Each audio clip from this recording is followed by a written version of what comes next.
শহীদ যারা ভাইরা আছে তাদের এই হত্যার বিচারকাণ্ড সুষ্ঠুভাবে হোক এবং যারা এই ক্ষয়ক্ষতি করেছে এবং দেশকে সর্বদিক থেকে ক্ষতিগ্রস্ত করেছে তাদেরকে ফিরিয়ে এনে বাংলাদেশের মাটিতে সুষ্ঠুভাবে বিচার সম্পন্ন হোক।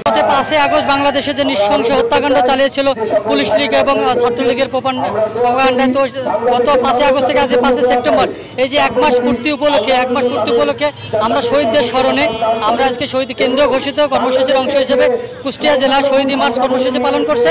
আজকের কর্মসূচি ছিল আমাদের বৈষম্যবিরোধী ছাত্র আন্দোলনের আহ্বানে কুষ্টিয়ার ছাত্র সমাজ এবং জনসাধারণের অংশগ্রহণে সাদ্দাম বাজার মোড় থেকে আমরা পথরেলের মাধ্যমে আমরা স্লোগানে পথরেলের মাধ্যমে আমরা আমাদের বর্তমান যে শহীদ চত্বরে কিছু অল্প সময়ের সমাবেশ এবং শহীদদের স্মরণে আজকের প্রোগ্রামটা শুধুমাত্র শহীদদের স্মরণে এবং শহীদদের আত্মার মাগফিরাত কামনায় এবং শহীদদের পরিবারকে আজকে আমরা ইনভাইট করেছিলাম। তারা আসছিল, তাদের সাথে কথা হয়েছে এবং তাদের সাথে আমরা কথা বলে এটা তাদেরকে নিশ্চয়তা দিয়েছি যে আসলে তাদের যে পরিবারের ছেলেরা মারা গেছে, যে পরিবারের কর্ণধার মারা গেছে, আমরা আসলে আমাদের পক্ষ থেকে বৈষম্যবিরোধী আন্দোলনের পক্ষ থেকে আমরা পুলিশ প্রশাসন এবং রাষ্ট্রীয় যে ফান্ডিংয়ের যে ব্যাপারটা আসে সেখানে তাদেরকে ইনক্লুড করে আমরা চেষ্টা করব সার্বক্ষণিক তাদের পাশে থাকার।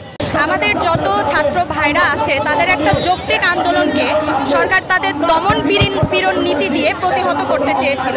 এতে আমাদের শত ভাইদের জান তো গেছেই, তারা নানাভাবে ক্ষতিগ্রস্ত হয়েছে। কারোর হাত ক্ষতি হয়ে গেছে, কারোর চোখ নষ্ট হয়ে গেছে।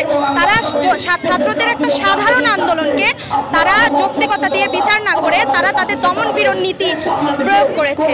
এখন তারা শুধু এটা করেই ক্ষান্ত হয়ে নাই, তারা কিন্তু দেশটাকে সমস্ত দিক থেকে শেষ করে তারা কিন্তু পলায়ন করেছে। অতএব আমরা চাই যে আমাদের শহীদ যারা ভাইরা আছে তাদের এই হত্যার বিচারকাণ্ড সুষ্ঠুভাবে হোক এবং যারা এই ক্ষয়ক্ষতি করেছে এবং দেশকে সর্বদিক থেকে ক্ষতিগ্রস্ত করেছে তাদেরকে ফিরিয়ে এনে বাংলাদেশের মাটিতে সুষ্ঠুভাবে বিচার সম্পন্ন হোক। এটা আমাদের কেন্দ্র ঘোষিত প্রোগ্রাম ছিল।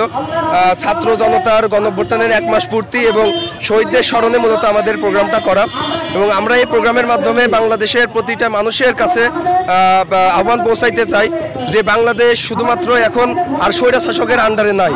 এখন আমরা চাবো বাংলাদেশ সুষ্ঠু এবং সুন্দরভাবে দেশ পরিচালনার জন্য আমাদের সরকার যে তত্ত্বাবধায়ক সরকার আছে তারা কিভাবে দেশটা চালাইতে চায় বা তাদের যে আমাদের প্রতি যে একটা দায়িত্ব আছে এই দায়িত্ব যেন যথাযথ পালন করে এবং বাংলাদেশের মানুষ বাই নেচার আমরা বাঙালি এবং আমরা খুব অধৈর্য আর কি, খুব দ্রুতই আমরা চাই যে সব কিছু চেঞ্জ করে ফেলতে।